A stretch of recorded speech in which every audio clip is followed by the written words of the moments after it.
Vous écoutez Alger Chaîne 3, le journal.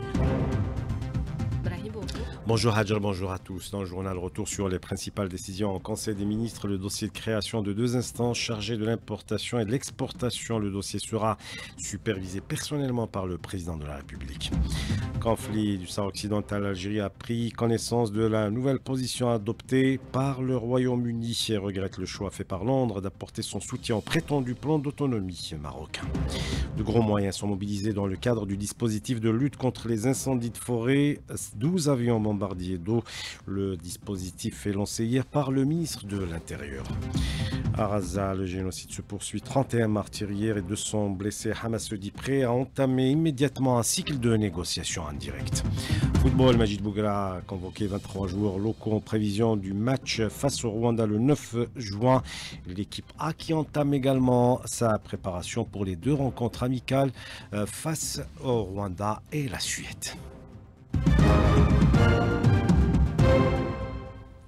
De l'actualité à la réunion du Conseil des ministres. Une réunion présidée hier par le chef de l'État, Abdelmajid Tebboune. Plusieurs dossiers étaient au centre de cette réunion, notamment la création de 2 instances nationales chargées de l'importation et de l'exportation.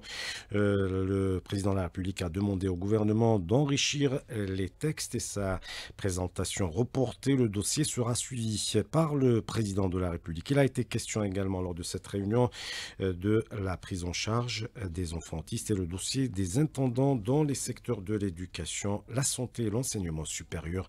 Linda Bradma. Le Conseil des ministres a approuvé la révision des statuts particuliers et des régimes indemnitaires des intendants dans les secteurs de l'éducation nationale, de la santé et de l'enseignement supérieur.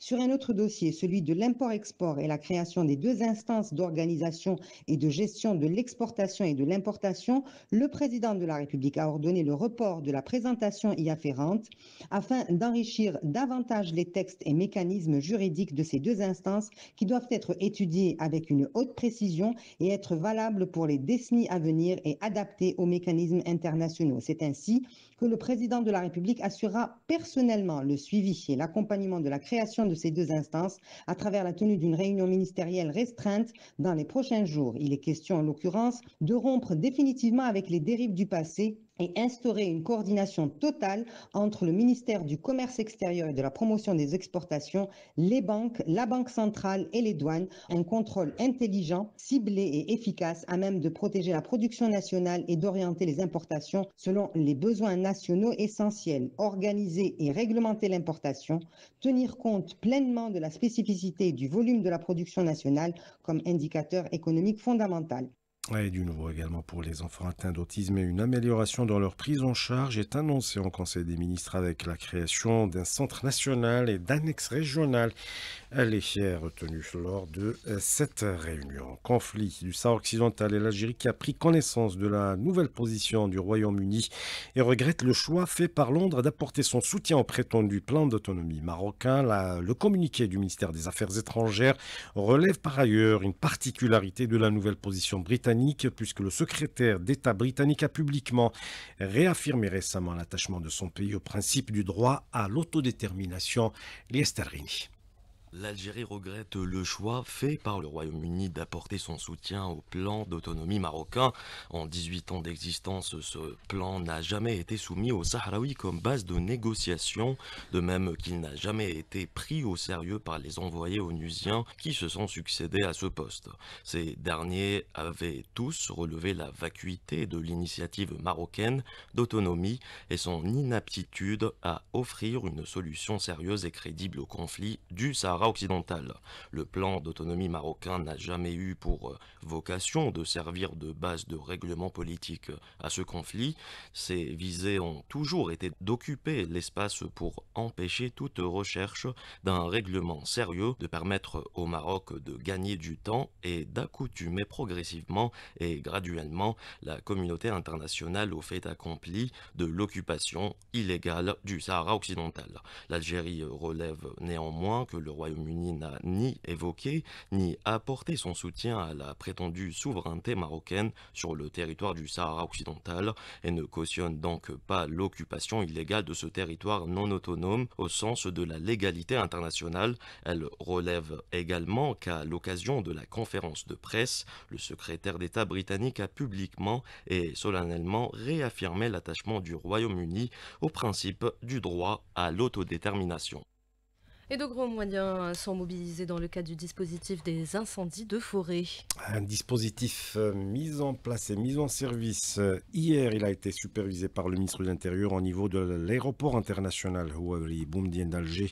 Le dispositif comprend 12 avions bombardiers d'eau, 6 hélicoptères de la protection civile, des avions bombardiers d'eau de grande capacité de l'armée nationale populaire. Et en plus de ces équipements, des colonnes mobiles sont également mobilisées. C'est ce qu'a déclaré Brahim Malad, le ministre de l'Intérieur, qu'on écoute au micro de Maïs Ismail. Il n'y a pas que les moyens aériens. Bien sûr, les moyens aériens, c'est juste pour soutenir l'action terrestre au niveau des colonnes mobiles. Il y a 65 colonnes mobiles, il y a plus de 3700 éléments, en plus des éléments engagés au niveau des wilayas. Sur le plan géographique, en ce qui concerne les moyens aériens, il y a une répartition plutôt équitable, de manière à couvrir tout le territoire, quels que soient les moyens que nous aurons à mettre en œuvre. Si le citoyen ne se montre pas positif, il se pourrait qu'il y ait effectivement un problème en effet, notamment les riverains de ces massifs. Ce que nous demandons aux citoyens, c'est juste d'informer en temps utile. Et en prévision de l'été, l'été connu pour le pic de consommation de l'électricité, Sonelgaz annonce une hausse de sa production de plus de 27 000 MW grâce à la mise en service de nouvelles installations, soit une augmentation de 1172 MW pour le Grand Sud. Le plan d'action a permis la restructuration et le renforcement du raccordement électrique au profit de 19 régions réparties sur 10 wilayas. C'est le deuxième jour des épreuves du BEM. Et les candidats redoutent une matière, les mathématiques en l'occurrence, et ils sont déjà partagés entre appréhension et confiance. Au programme également histoire et géographie et la langue anglaise. Reportage à Alger signé Lina Hadouche. Aujourd'hui, les élèves entament la deuxième journée du brevet avec l'épreuve de mathématiques, une matière qui, pour beaucoup, reste source de stress.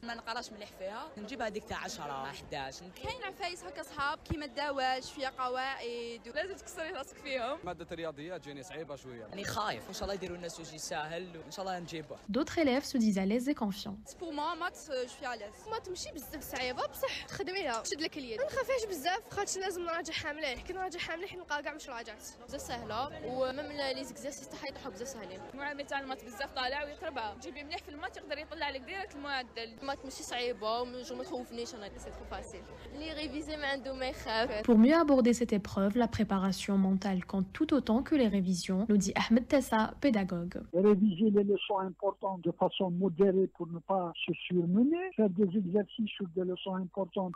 Moi, j'axerai la préparation sur le plan psychologique. Mes enfants, aller avec optimisme, avec le sourire, vous allez avoir de bonnes notes et surtout se dire que ce n'est pas la fin du monde. Il faut éviter qu'ils veillent la nuit ou qu'ils se surmènent en révision et les laisser se détendre en faisant du sport, en écoutant de la musique. Cette deuxième journée d'examen se poursuivra avec deux autres matières au programme, l'anglais puis l'histoire-géographie. À 8h08 sur Alger 3, la situation à Gaza où le génocide se poursuit. Les bombardements sionistes ont fait hier au moins 31 martyrs et 200 blessés alors que la famine fait toujours des victimes. Hamas se dit par ailleurs prêt à entamer immédiatement un cycle de négociations en direct afin de parvenir à un accord sur les points de discorde. C'est ce qu'a déclaré le mouvement de résistance palestinien dans un communiqué après que les médiateurs qataris et égyptiens ont annoncé intensifier leurs efforts en faveur d'une trêve dans la bande de Gaza ravagée par le génocide. Et une marche mondiale vers Gaza pour l'arrêt du génocide s'ébranlera le 15 juin à partir du Caire. Associations militants des droits de l'homme, des personnalités se sont donné rendez-vous pour dire stop au génocide et entamer cette marche pacifique. Parmi eux, Hamdan Damili, représentant de la communauté palestinienne à Bruxelles. Il est contacté par Linda Hamet. Marche vers Gaza est une initiative lancée par des personnes qui se sont rendues après le 7 octobre 2023 dans la bande de Gaza. Ce sont des médecins, des personnes qui travaillent dans le secteur médical. Ils ont lancé il y a presque 2 mois l'initiative de marcher jusqu'à Gaza. Maintenant, il s'agit ici d'inviter des personnes de la société civile à travers le monde. Jusqu'à maintenant, il y a des participations de 32 pays. Il y a des médecins, il y a des artistes, il y a des politiques, des parlementaires. Nous attendons pour l'instant plus ou moins 10 000 personnes. Donc nous partons le 13 de Caire vers la ville Al-Arish et le 15, il est prévu qu'on arrive le passage de Rafah pour exiger bien sûr l'ouverture de ce passage de Rafah et l'entrée massive de l'aide humanitaire dans la bande de Gaza pour aider la population civile palestinienne. Et toujours pour tenter de briser le blocus sioniste contre Raza, un navire de la coalition de la Flottille pour la liberté s'est rendu hier à partir de l'Italie à destination de l'enclave palestinienne pour apporter de l'aide humanitaire. L'équipage est composé d'une douzaine de personnes, dont Greta Thunberg, la militante écologiste suédoise, et des députés de l'Union européenne, dont Rima Hassan. Les dérives du gouvernement marocain dénoncées par l'Association nationale des droits de l'homme lors de son 14e congrès, notamment les militants Rifa contraint à l'exil, à l'exemple du militant du RIF, Mohamed Mjahed, contacté par Lias Tarini. Ils ont fait une erreur de lui donner un siège à journée du droit de l'homme au Maroc. Normalement, il ne devrait pas avoir ça. C'est un pays dictature. Et le royaume, lui, il fait tout pour casser les rivins. Les violations de droits de l'homme au Maroc, il existe qui violent la loi, qui massacrent les gens. Il y en a qui n'arrivent pas à s'exprimer parce qu'ils sont sur la botte du régime. Il y a 3 ou 4 qui se mettent ensemble, par exemple, à discuter dans la rue ou dans un café. Le magasin, il va les chasser. Ce n'est pas une violation de l'homme, c'est une catastrophe. Nous, on dénonce tout ça. Dès que tu dis quelque chose du régime, c'est tout de suite 15 ans ou 10 ans de prison. Sans les juger, il n'y a pas de motif, il n'y a rien. Que le magasin, ils engagent les gens, ils les payent pour critiquer, pour insulter. Tous les rifins, par exemple, les immigrés rifins, quand ils partent chez eux, chaque fois qu'ils arrivent à la douane, par exemple, à Tanger, ils commencent à les fouiller, à les garder pendant 24 heures. Tout de suite, ils sont harcelés. Des délégations russes et ukrainiennes doivent se rencontrer à nouveau ce lundi à Istanbul dans la perspective de tenter de mettre fin à la guerre qui dure depuis février 2022. Cette rencontre intervient alors que la Russie a annoncé ce lundi avoir abattu dans la nuit 162 drones ukrainiens, dans la majorité dans les régions de Koursk et de Belgorod, frontalières de l'Ukraine. La culture est Timimoun l'Oasis Rouge qui s'apprête à accueillir dans quelques jours le premier festival du court-métrage. La manifestation culturelle qui vise à mettre en valeur la créativité africaine. Fatah Boumati.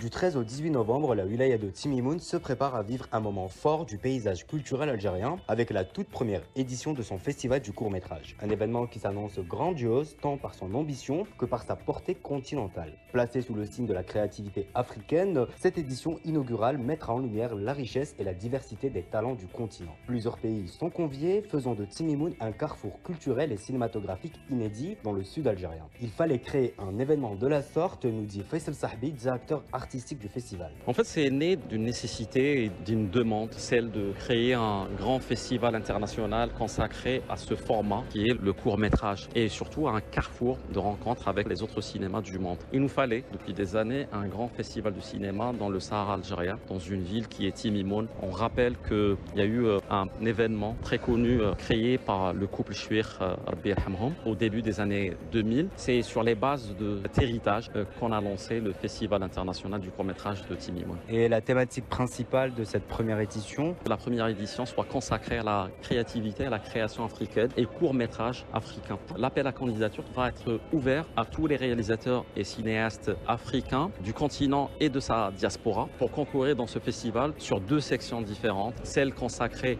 au court-métrage de fiction et une deuxième consacrée au court-métrage documentaire. L'appel à candidature est lancé et les passionnés du court-métrage ont jusqu'au mois d'août pour soumettre leurs œuvres. Les détails et conditions de participation sont disponibles sur le site officiel du festival. L'équipe A de football et l'équipe A' se préparent pour leur match amicaux. L'équipe A' et Majid Bougra qui a dévoilé hier la liste des 23 joueurs en prévision du match face au Rwanda le 9 juin à Blida. Une liste marquée par l'absence du buteur du Serbe Ousded Mahious. L'équipe A qui débute également aujourd'hui son stage de préparation à Sidi Moussa pour les 2 matchs amicaux face au Rwanda et la Suède. C'est la fin de ce journal. Merci d'avoir suivi la météo Hajj Al-Msaouti.